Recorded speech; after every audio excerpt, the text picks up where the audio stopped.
Assalamualaikum warahmatullahi wabarakatuh. Nama saya Trivalyoka Gustro Muhammad Ringo dengan NIM 201402115.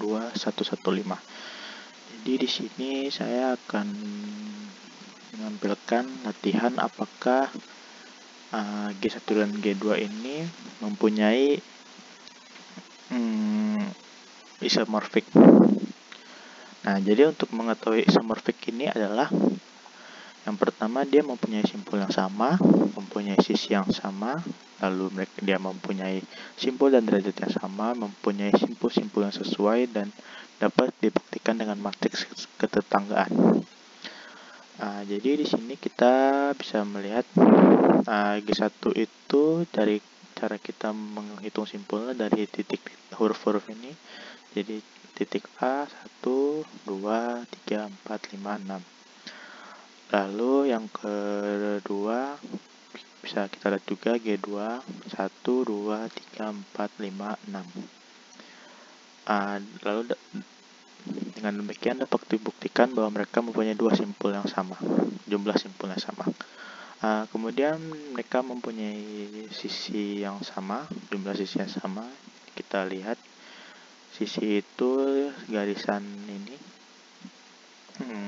Lalu kita hitung A ke B1, B ke C2, C ke D3, D ke A4, D ke E5, E ke F6, F ke B7.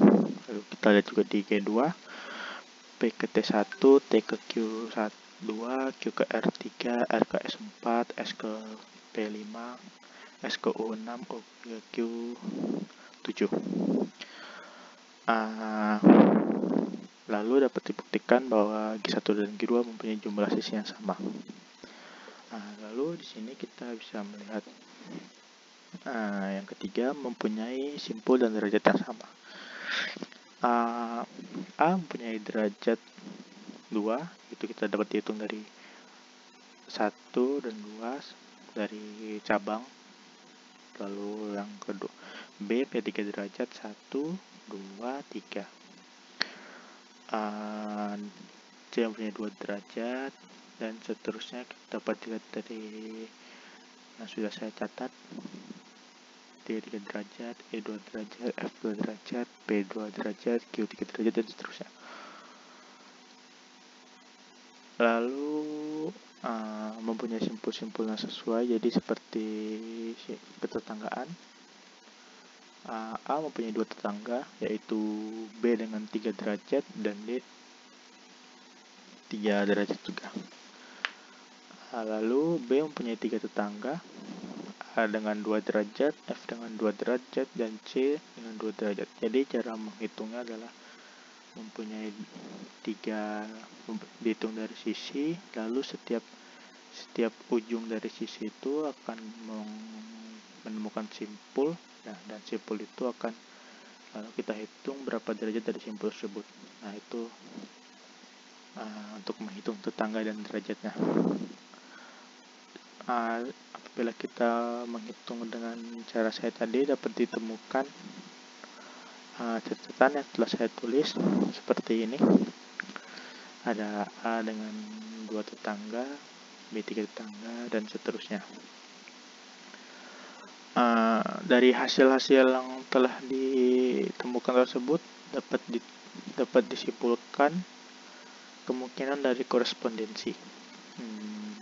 Itu A ke U atau R, B ke Q atau S, C ke U atau R, D ke Q atau S, E ke P atau T, dan F ke P atau T. Lalu kemudian kita bisa memetakan lagi ke vortex berkoresponden. Di sini kita dapat lihat bahwa A berhubungan dengan R, B berhubungan dengan Q, C berhubungan dengan U, D berhubungan dengan S, E berhubungan dengan P, F berhubungan dengan T. Setelah itu kita dapat lihat juga yang kelima, yang terakhir, dapat dibuktikan dengan matriks ketetanggaan. Matriks ketetanggaan itu seperti yang telah saya gambar di bawah ini. Apabila mereka bertetangga akan ditulis 1, dan apabila mereka tidak bertetangga maka ditulis dengan 0. Nah, setelah dari catatan yang telah saya buat di atas, A bertangga dengan B dan D, maka B dan D itu akan ditulis 1. Seperti ini, telah saya tulis 1. Seperti P juga yang bertangga dengan Q dan S, maka mereka dapat ditulis dengan 1. Apabila mereka tidak bertetangga, mereka akan ditulis dengan 0. Nah, setelah itu dapat dilihat juga dengan B yang bertetangga dengan A dan C dan F, sama juga dengan Q yang bertetangga dengan P, R, dan U. Lalu dapat kita lihat dan seterusnya bahwa mereka memiliki kemiripan yang sama persis. Lalu setelah kita lihat lagi ke atas, setelah mereka mempunyai 5 syarat ini, maka dapat diketahui bahwa G1 dan 2 adalah isomorfik. Sekian dari saya. Assalamualaikum warahmatullahi wabarakatuh.